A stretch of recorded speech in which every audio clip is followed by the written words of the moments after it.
Assalamualaikum warahmatullahi wabarakatuh. Alhamdulillah rabbil alamin.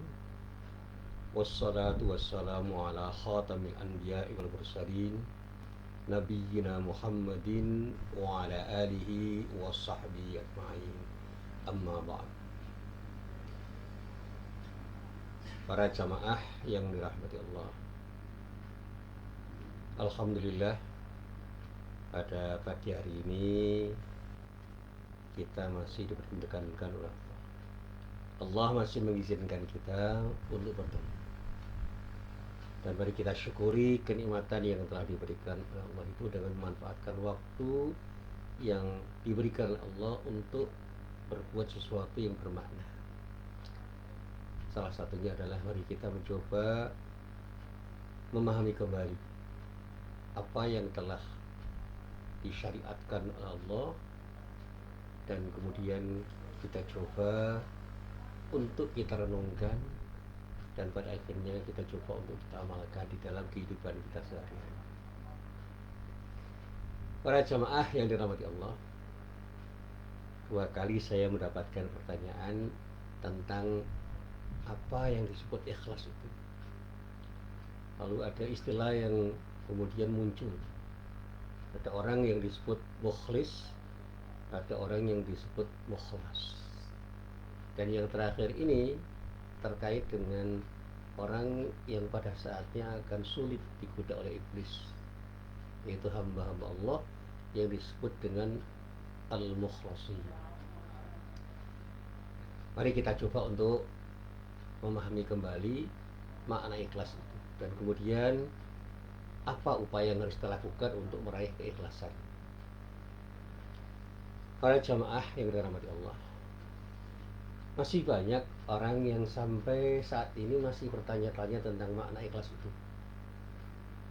Bahkan pertanyaan itu bisa meluas menjadi beberapa pertanyaan mengenai orang atau pribadi yang memiliki sifat ikhlas, dan bagaimana pelaku ikhlas sebagai sebuah konsep yang ditengarai akan melahirkan kebaikan, bukan hanya kebaikan duniawiyah tapi juga kebaikan ukhrawiyah, bukan hanya kebaikan individual tetapi juga kebaikan kolektif.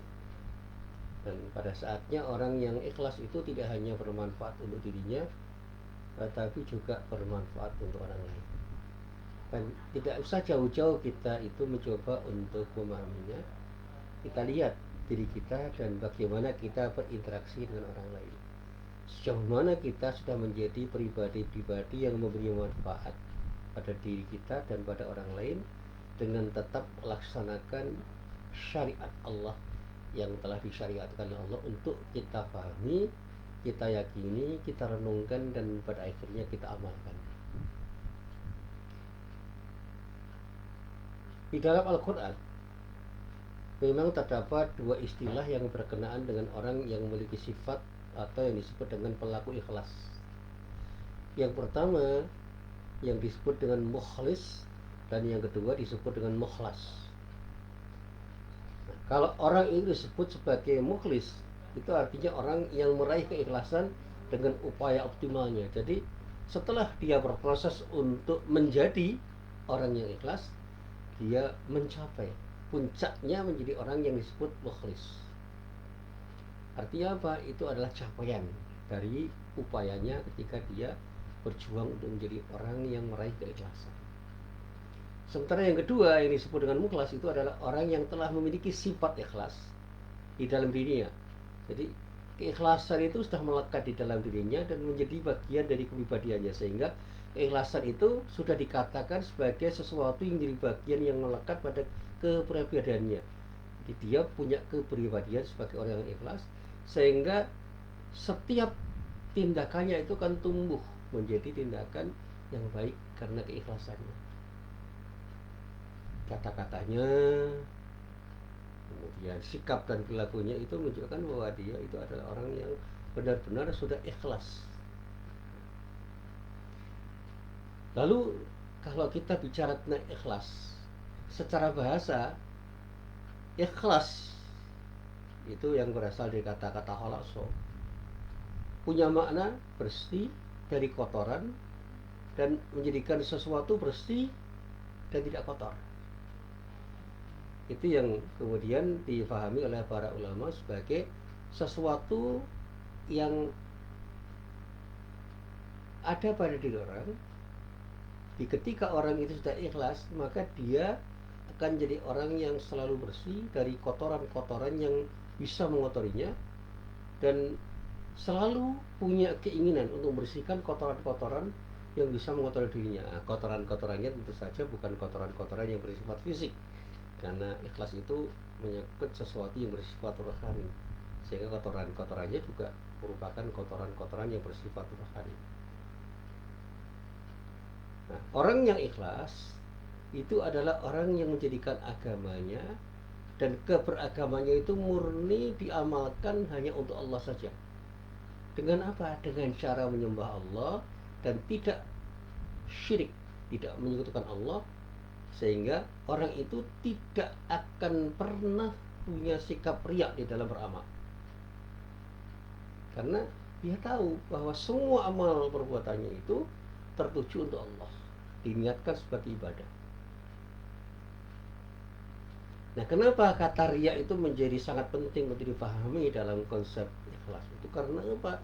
Sekecil apapun riya di dalam diri orang itu ada, maka disitulah ikhlas itu akan bisa hilang, minimal terkotori. Satu contoh misalnya, ketika kita berbuat baik, lalu kita punya keinginan untuk menampakkan perbuatan baik kita itu pada orang lain, disitulah riya itu sudah muncul. Pada saatnya kita sudah tidak benar-benar ikhlas berbuat sesuatu karena Allah. Lalu saya pernah menceritakan betapa orang-orang yang sudah merasa menjadi orang yang ikhlas itu tiba-tiba oleh Allah nyatakan oleh Rasulullah tidak dinilai sebagai orang ikhlas. Karena apa? Ada keinginan untuk mendapatkan status, ada keinginan untuk mendapatkan pengakuan dari orang, dan bahkan amal yang dikatakan soleh itu pun menjadi sesuatu yang sia-sia. Karena apa?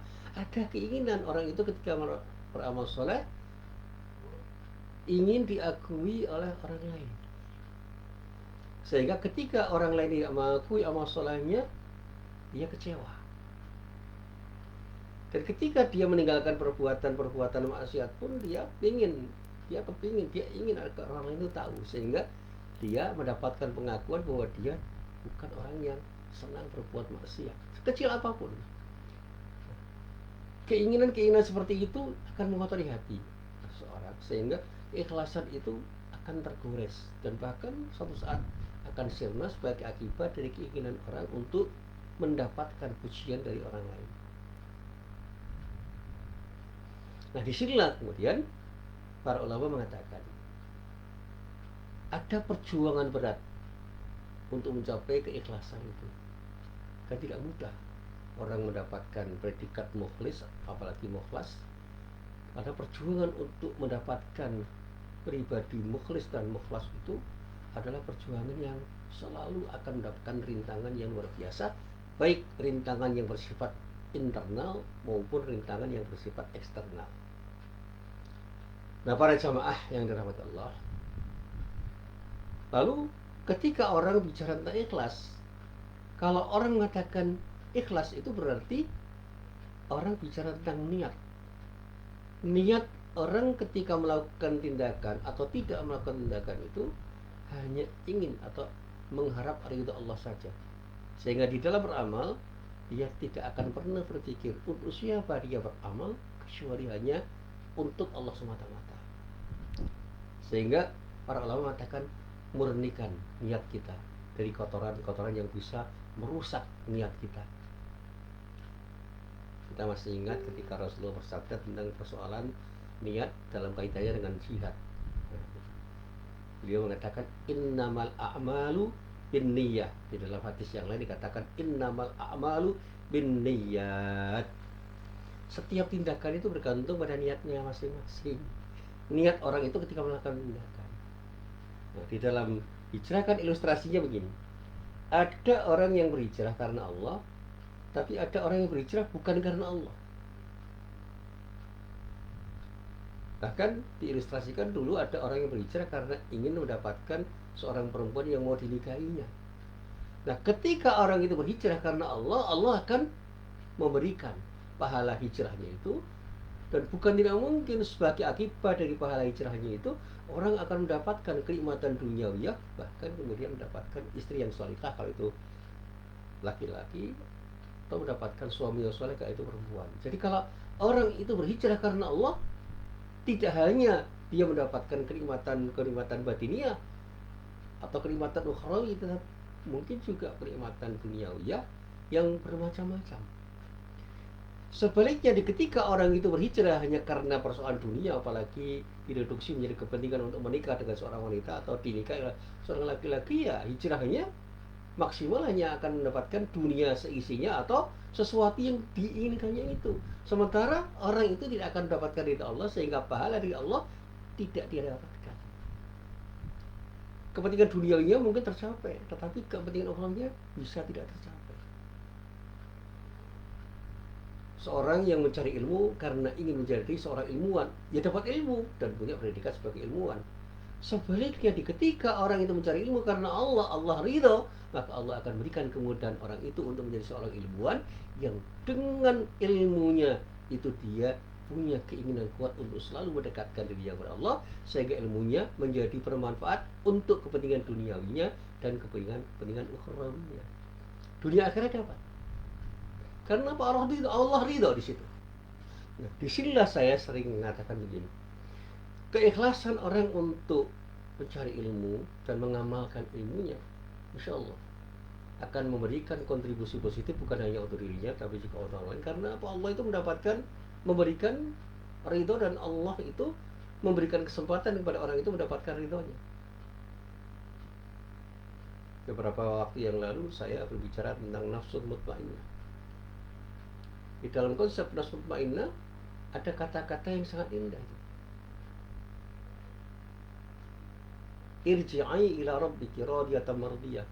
Kembalilah kamu dengan jiwa yang tenang itu untuk menjadi orang yang ridho beribadah kepada Allah, sehingga ibadahmu itu diridhoi oleh Allah. Fadkhuli fi ibati, ayo masuklah Anda dengan nafsu mutmainnah Anda, dengan jiwa yang tenang yang telah Anda miliki itu, untuk menjadi bagian dari hamba-hambaku.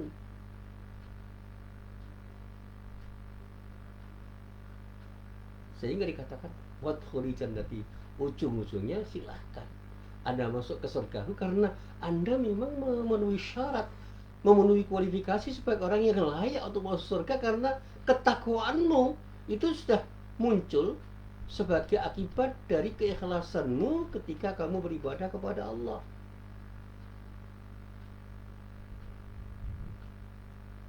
Jadi sekali lagi, kenapa riya itu bisa merusak keikhlasan kita? Karena ada niat yang tumbuh yang bukan hanya untuk Allah. Sekecil apapun ada niat kita ketika beribadah bukan untuk Allah, disitulah keikhlasan itu akan rusak. Ketika kita berbuat baik pada orang lain pun juga begitu. Jangan pernah kita berniat berbuat baik pada orang lain hanya untuk mendapatkan kebaikan dari orang yang pernah kita perlakukan dengan baik. Serahkan semua pada Allah, niatkan semua karena Allah, biarlah semua mengalir. Nah, itu yang dulu juga pernah saya terangkan dengan bahasa yang sederhana. Ali bin Abi Thalib itu pernah punya nasihat, memiliki nasihat atau memberikan nasihat pada salah seorang sahabatnya yang menganggap dirinya sebagai murid dari Ali bin Abi Thalib. Namanya Abdullah Saifi. Ini cerita dari guru saya, Pak Mustarsyirat Allah yarham, yang saya punya kenangan yang sangat indah. Karena menjelang beliau meninggal di rumah sakit BK Muhammadiyah Jakarta, saya bertemu bersama anak-anaknya, bersama istrinya. Dia bercerita tentang banyak hal dan kemudian beri nasihat pada diri saya. Jadilah orang yang baik dan berbuat baik, Pak Muslim. Tapi jangan pernah merindukan kebaikan dari orang ketika Anda berbuat baik. Dan jangan pernah Anda berbuat sesuatu tidak baik pada orang lain, sekecil apapun. Ketika orang lain berbuat baik pada Anda, ingatlah. Tetapi ketika orang lain berbuat tidak baik pada diri Anda, lupakan. Forget it. Begitu Anda itu pernah berbuat salah pada orang lain, segera minta maaf. Dan sebesar apapun perbuatan baik Anda yang pernah Anda lakukan untuk orang lain, jangan pernah diingat-ingat. Karena dengan mengingat kebaikan yang pernah Anda lakukan, mungkin keikhlasan Anda itu akan hilang. Ini nasihat Pak Mustari Syirat yang pernah saya ingat pada saat ketika beliau berada di rumah sakit PKU Muhammadiyah. Situ ada Bu Mustari, ada putranya Samsul namanya. Dan saya masih ingat nasihat beliau itu. Dan itu yang saya coba untuk saya renungkan dari waktu ke waktu, dan membuat saya semakin hati-hati. Jangan sampai ketika kita berbuat sesuatu itu ada niatan untuk mendapatkan pujian dari orang, sekecil apapun. Termasuk di dalamnya ketika kita melaksanakan sholat, misalnya nggak usah kita pertontonkan sholat kita. Karena kan ada beberapa orang yang maaf sering upload di HP melalui WA, melalui Facebook dan yang lain-lain. Bagaimana dia melaksanakan sholat tahajud, nggak usah. Jangan-jangan dengan upload itu ada keinginan diri kita untuk mempertontonkan supaya kita dinilai baik oleh orang dengan tahajud kita. Kalau mau sholat saja, tahajud silahkan, ya mulai silahkan, mau sholat dua silahkan, nggak usah diupload. Nah, baik, kita teruskan. Para jamaah yang dirahmati Allah, seseorang yang ikhlas itu ibarat orang yang sedang membersihkan beras dari kerikil-kerikil dan batu-batu kecil di dalam beras itu. Orang Jawa itu punya aktivitas yang namanya napeni beras.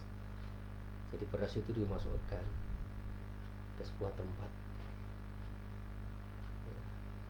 Apapun nama tempat itu karena dalam realitas sehari-hari itu namanya bisa berubah-ubah, tapi substansinya sama. Mau dimasukkan ke tembor atau tampah, apapun namanya, ibu-ibu terutama itu membersihkan dengan cara yang tradisional atau dengan cara yang penuh dengan kreasi dan inovasi. Tapi intinya adalah membersihkan dari kotoran-kotoran yang melekat pada beras itu. Biasanya kotoran itu adalah gabah atau kerikil-kerikil atau batu-batu kecil yang mengotori beras itu. Nah, apa tujuannya? Ya untuk bersihkan beras itu supaya bersih dengan sebersih-bersihnya. Maka beras yang dimasak nanti akan menjadi beras yang nikmat dimakan karena sudah bersih dari kotoran-kotoran yang mengotori beras itu. Dan ketika beras itu masih kotor, nanti akan berakibat pada saat sudah menjadi nasi, nasinya dikunyah akan tergigit, misalnya kerikil-kerikil atau batu kecil yang bisa membuat orang tidak nyaman. Nah, seperti itulah keikhlasan yang menjadikan orang itu bisa menjadi nikmat di dalam beramal, tidak membuat lelah, dan segala pengorbanan itu tidak terasa berat. Karena apa? Dia yakin bahwa semua itu kerjakan untuk Allah, dan dia yakin Allah pasti membalas semua perbuatan yang dilakukan itu dengan balasan yang terbaik, karena janji Allah tidak pernah disalahi oleh Allah. Sebaliknya, amal-amal perbuatan yang dilakukan dengan sikap riya itu akan menyebabkan orang itu tidak akan menikmati tindakan atau perbuatannya. Aktivitasnya itu tidak terasa nikmat. Bahkan pelakunya akan bisa mudah menyerah, mudah kecewa, dan bisa putus asa. Karena apa? Apa yang dia lakukan itu direspon positif oleh orang. Karena ada harapan agar apa yang dilakukan itu direspon positif. Nah, kalau ilustrasinya sebagai seorang mubalik, ketika dia berdakwah, jangan pernah ketika saya berdakwah itu akan direspon positif atau tidak oleh orang yang saya dakwai. Yang penting niatkan semua karena Allah. Berarti mengharapkan balasan-balasan yang sifatnya itu material. Karena kan ada amplop untuk para mubalik ini bisa jadi mengotori niat orang untuk berdakwah. Saya tidak mengatakan bahwa mubalik yang diberi amplop itu pasti tidak ikhlas. Saya tidak akan mengatakan begitu, karena ikhlas itu ada di dalam hati. Jadi mohon maaf andai kata ada yang mendengar kata-kata saya dan membaca tulisan saya tidak ingin menuduh siapapun. Tapi berhati-hatilah ketika kita ingin menjadi seorang dai atau mubalik. Bersihkan niat kita untuk bertablik, berdakwah, dan niatkan semua karena Allah. Dan itu yang menjadikan kita nyaman. Dimanapun dan kapanpun kita berdakwah, berdakwah karena Allah. Dimanapun kita berceramah, berceramahlah karena Allah. Dimanapun kita bisa menulis, menulislah karena Allah. Dimanapun kita bisa berinteraksi dalam berdakwah, semua kita niatkan karena Allah. Itu yang membuat kita bisa menikmati apa yang kita lakukan. Karena apa? Tidak ada yang kita harapkan kecuali ridha Allah. Para jamaah yang dirahmati Allah, karena itu bagi setiap orang Islam, jadi bagi seorang muslim, makna ikhlas itu adalah ketika ia bisa mengerahkan seluruh perkataannya, seluruh perbuatannya, dan jihadnya, perjuangannya hanya untuk Allah. Hanya berharap ridha Allah. Dan hanya mengharap kebaikan pahalanya tanpa melihat pada kekayaan dunia, tampilan, kedudukan, sebutan, kemajuan, dan kemunduran. Apapun yang dia peroleh itu tidak akan bisa membuat dia itu termotivasi atau tidak termotivasi, karena semua itu hanya karena Allah. Dia punya motivasi untuk melakukan sesuatu karena Allah, sehingga apapun yang dikatakan karena Allah, apa yang dia lakukan karena Allah. Ketika dia berjihad hanya karena Allah, fi sabilillah dan lillah ta'ala, karena Allah, di jalan Allah. Dan oleh karena itu semua dilakukan karena Allah. Dia bekerja karena Allah, dia menikah karena Allah, dia bersedekah karena Allah, dia tersenyum karena Allah, dia ngomong apapun karena Allah. Itu yang membuat orang itu menjadi enak tanpa beban. Dengan demikian, orang yang beragama Islam itu akan menjadi tentara fikrah dan akidah, bukan tentara dunia dan kepentingan. Artinya apa? Dia akan menjadi orang yang selalu mempunyai cara berpikir, cara bertindak yang tepat. Karena apa? Semua tindakan yang dilakukan itu dilakukan karena Allah, bukan untuk kepentingan-kepentingan selain Allah. Dunia seisinya justru akan menjadi jembatan baginya untuk mendapatkan ridha Allah. Dia akan selalu menyatakan, sesungguhnya sholatku, sesungguhnya ibadahku, sesungguhnya hidupku, dan sesungguhnya matiku hanya untuk Allah, Tuhan semesta alam. Nah, ini yang bisa kita rujuk di dalam ayat Al-Quran. Tidak ada sekutu bagi Allah. Dan demikian itulah yang diperintahkan oleh Allah kepadaku. Seorang muslim yang punya karakter seperti itulah yang selalu akan memiliki semboyan, Allahu ghayatuna, Allah lah tujuan kami dalam segala aktivitas yang saya lakukan. Nah, para jamaah yang dirahmati Allah, sekali lagi saya ingin menjelaskan persoalan ini dengan penjelasan yang lebih aktual. Nah, sesuatu yang sangat berpotensi untuk merusak ikhlasan seseorang itu adalah riya, sikap pamer, keinginan untuk mempertontonkan atau keinginan untuk dipuji oleh orang. Sebagaimana ikhlas, riya itu mungkin saja tumbuh dan berkembang seiring dengan kelalaian seseorang untuk menjaga keikhlasannya. Tetapi bukan tidak mungkin riya itu akan menjadi bagian yang melekat dalam kepribadian seseorang, sehingga seseorang itu menjadi orang yang punya karakter riya.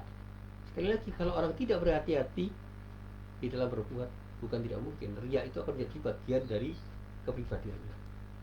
Dia akan selalu melakukan sesuatu karena ingin mendapatkan pengakuan dari orang. Tidak dipuji, kecewa. Tidak diapresiasi, kecewa. Begitu diapresiasi dan bahkan dipuji, dia bangga. Itulah ciri-ciri orang yang riya.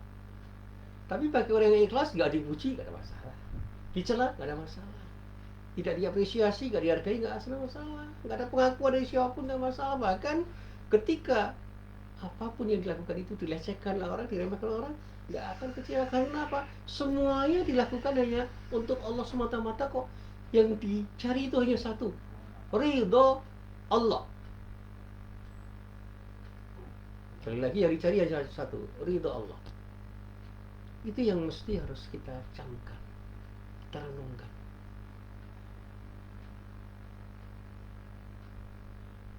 Nah, para jamaah yang dirahmati Allah, Kenapa berkali-kali saya mengatakan riya itu harus kita jauhi. Memang riya itu sangat berbahaya. Apa riya pada diri seorang? Kita mencoba untuk memahami dulu makna riya itu apa. Makna riya itu secara sederhana adalah memperlihatkan atau menampakkan amal. Amal apa? Amal kebaikan pada manusia atau orang lain, dengan harapan mendapatkan posisi, kedudukan, pujian, dan segala bentuk keuntungan duniawi yang lainnya. Riya, itu kata para ulama, merupakan salah satu sifat atau ciri orang-orang munafik.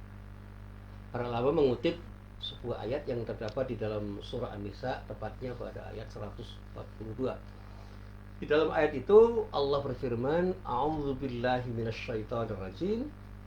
Innal munafiqina yukhadi'una Allah wa huwa khadi'uhum.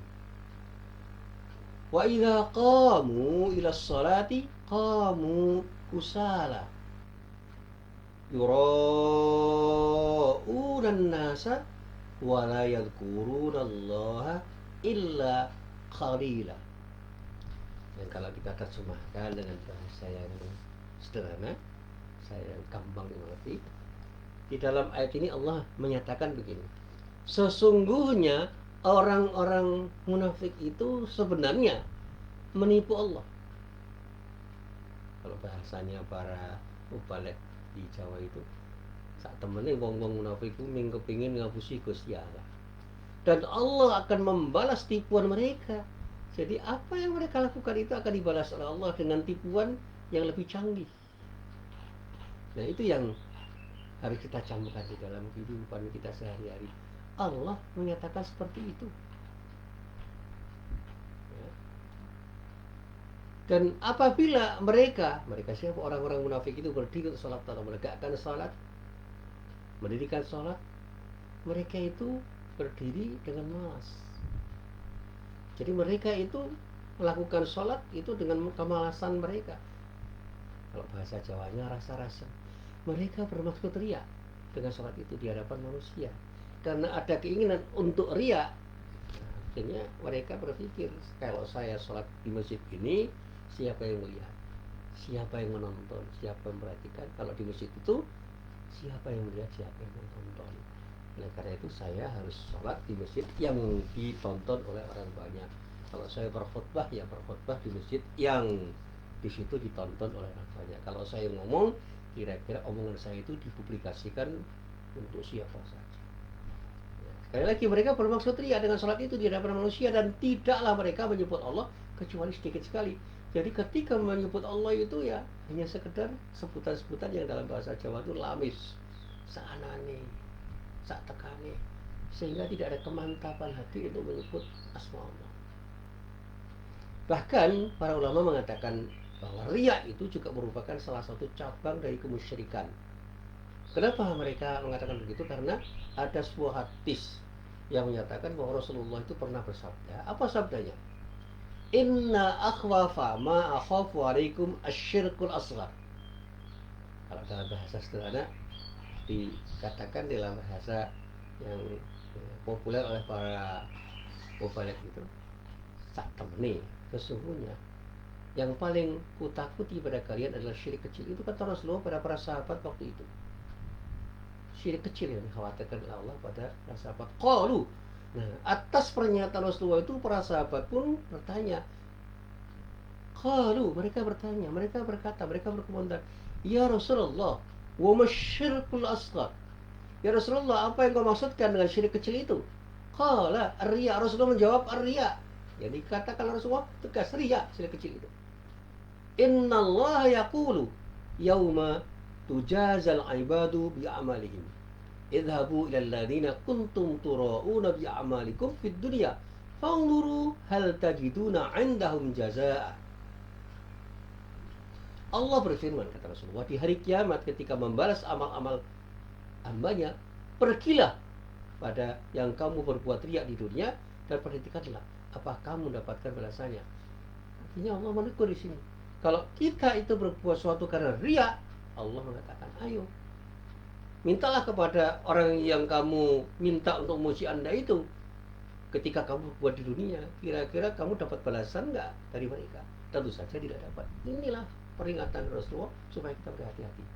Nah, inilah sebuah hadis yang diriwayatkan oleh Imam Ahmad bin Hambal di dalam kitab Musnad Ahmad bin Hambal juz 5 halaman 428, hadisnya nomor 23.680.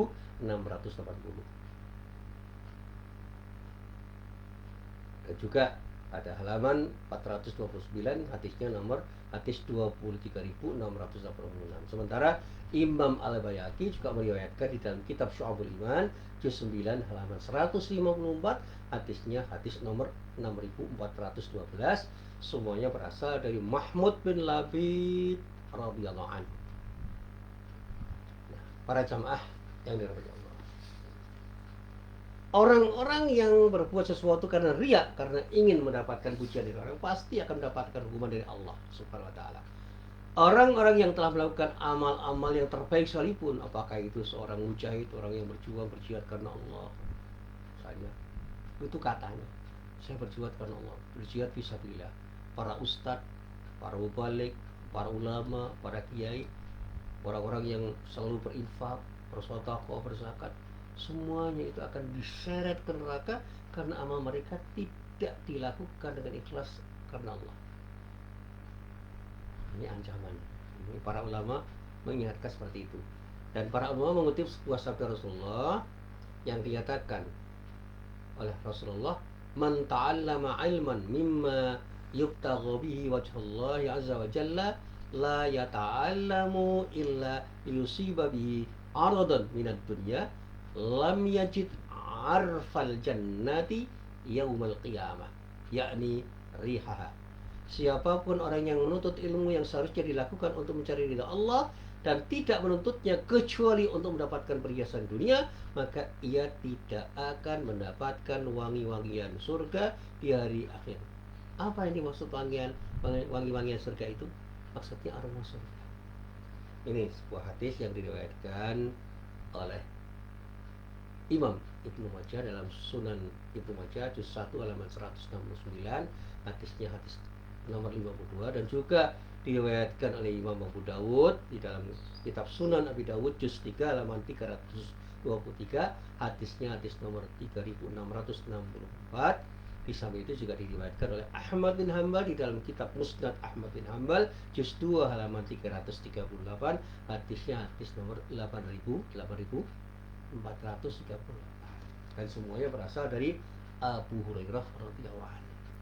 Jadi sekali lagi, hati-hati para ilmuwan, kaum intelektual, kita yang sedang belajar, tuntutlah ilmu karena Allah, karena ingin mencari Allah. Jangan menuntut ilmu untuk mencari perhiasan dunia, apalagi pengakuan-pengakuan yang sekarang ini banyak dilakukan oleh orang.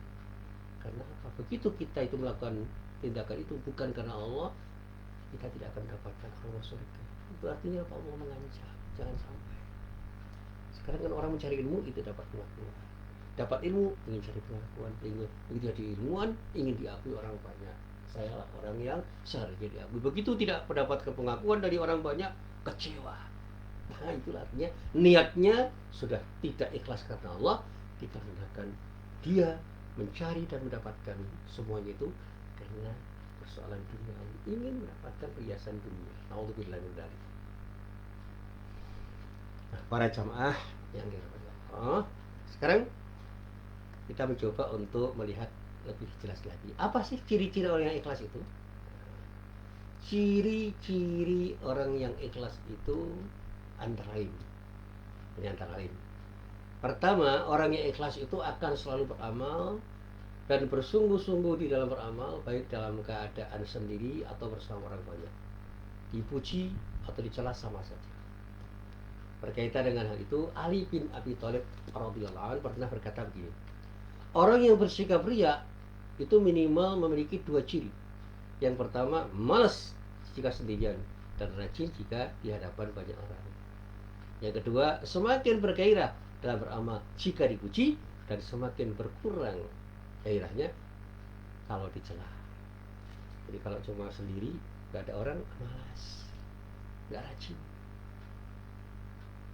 Begitu dilihat orang, wah rajin, karena apa? Ada yang motivasi. Ketika dipuji, luar biasa semangatnya. Tapi kalau tidak dipuji, bahkan dicela, dia bisa tidak bersemangat. Nah, perjalanan waktulah yang akan menentukan seorang itu memiliki sikap ikhlas atau tidak di dalam beramal. Nah, dengan melalui berbagai macam ujian, berbagai macam cobaan, baik dalam suka dan duka, seorang akan terlihat kualitas keikhlasannya di dalam beribadah, di dalam beramal, di dalam berdakwah, di dalam berjihad fisabilillah.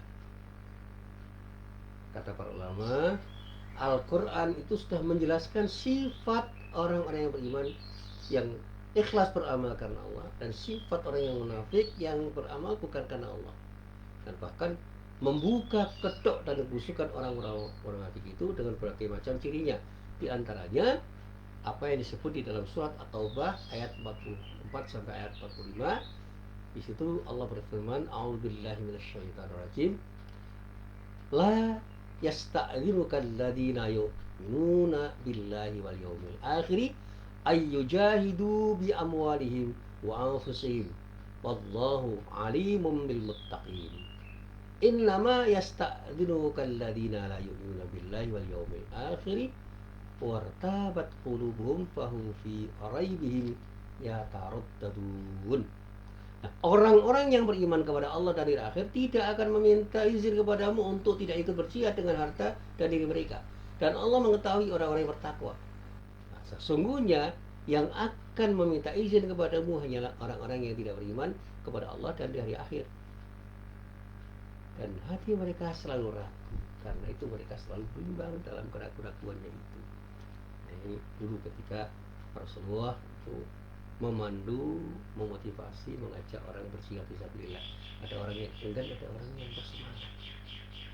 Nah, orang yang punya semangat, punya antusiasme untuk berjihad, itulah orang yang betul-betul beriman kepada Allah dan hari akhir. Sementara orang-orang munafik selalu punya alasan untuk minta izin. Ini yang pertama. Jadi beramal sungguh-sungguh, punya kesungguhan di dalam beramal, sendiri ataupun di hadapan orang banyak, dipuji atau dicela, tetap sama saja. Yang kedua, orang yang betul-betul ikhlas itu akan terjaga dari segala hal yang diharamkan oleh Allah, baik dalam keadaan bersama-sama orang lain atau sendiri. Ada sebuah hadis yang mengisyaratkan begitu. Rasulullah pernah bersabda, lamanna aqwaman min ummati ya'tuna yaumal qiyamati bi hasanatin amthali jibali tihamata biran fayaj'aluha Allah azza wa jalla haba'an mansura. Qala Thawban, ya Rasulullah, sibhum lana, jallihim lana, an la nakuna minhum wa nahnu la na'lam. Qala ama innahum ikhwanukum wa min sudadikum wa ya'khuduna minal laili kama ta'khudun walakinnahum aqwamun idza khalau bima harimillahi tahaku. Sungguh saya telah mengetahui bahwa ada suatu kaum dari umatku yang datang pada hari kiamat dengan membawa kebaikan sebesar gunung Tihamah yang putih. Gunung Tihamah itu sebuah gunung yang besar. Lantas Allah menjadikannya sia-sia. Nah, ada seorang sahabat yang namanya Thawban itu berkomentar dan bertanya untuk dijawab Rasul di harapannya. Wahai Rasulullah, sebutkan ciri-ciri mereka kepada kami dan jelaskanlah tentang mereka kepada kami supaya kami tidak menjadi seperti mereka sementara kami tidak tahu. Nah, kemudian Rasulullah bersabda, sesungguhnya mereka adalah saudara-saudara kalian dan dari golongan kalian. Mereka sholat malam, mereka melakukan sholat malam sebagaimana kalian mengerjakannya. Tetapi mereka adalah kaum yang jika kembali kepada apa yang diharamkan Allah, maka mereka terus mengerjakannya. Ya, sholat malamnya luar biasa, tetapi setelah itu dia lupa, ya, sehingga mengerjakan sesuatu yang haram. Yang diharamkan Allah dikerjakan. Ini yang dulu pernah saya sebut. Kalau pada itu punya sebutan STMJ. Ada orang yang punya mazhab STMJ. Apa itu? Itu singkat. Sholat terus, maksiat jalan. Sholat lainnya luar biasa. Ya mulainya luar biasa. Bahkan saya pernah ilustrasi, ada orang yang sholat malamnya luar biasa, sholat duhanya luar biasa, puasa Senin Kamis luar biasa, puasa ayam itu dia puasa, bahkan puasa Dawud tapi dengan perbuatan yang haram masih doyan juga. Nah, ini diingatkan Rasulullah. Bukan berarti orang yang sholat malam, orang yang sholat duha, yang puasa sunnah itu jelek, tidak. Tapi lakukan semua, kerjakan semua itu hanya karena Allah semata-mata. Itulah orang yang ikhlas.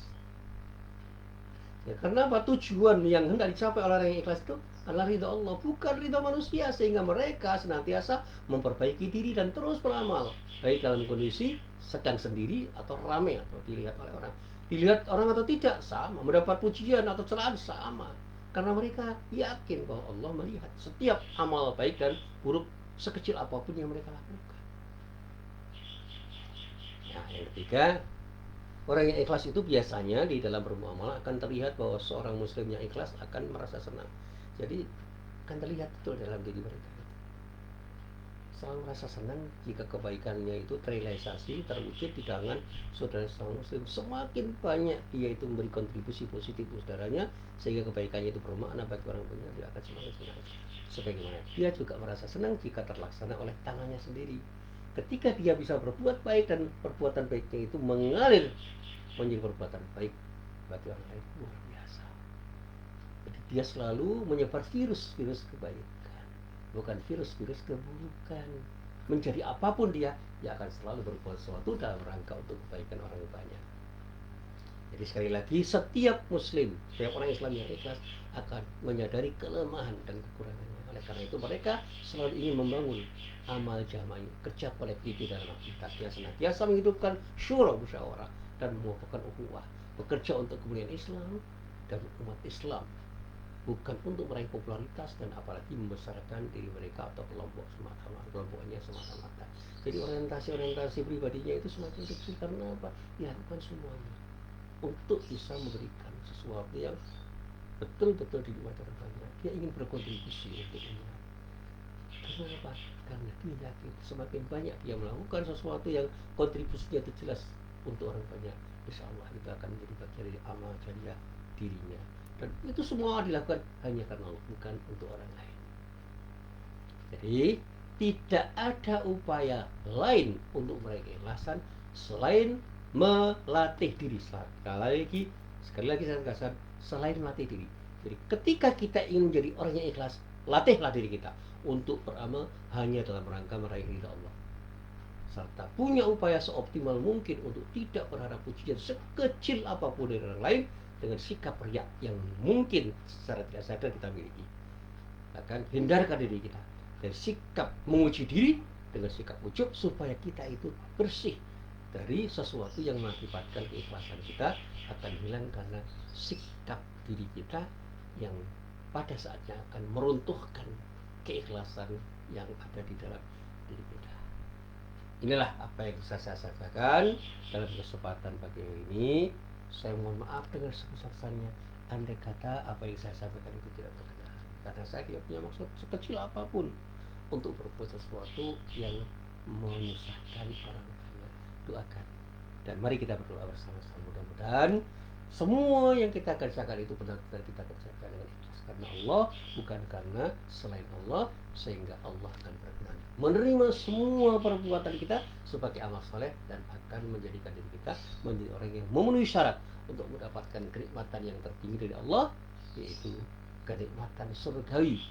Kenikmatan surgawi dalam arti yang sesungguhnya di akhirat nanti, atau kenikmatan surgawi dalam arti majaz atau dalam arti metafor, yaitu kehidupan dunia yang penuh dengan kenikmatan karena kita selalu melakukan sesuatu dengan ikhlas karena Allah.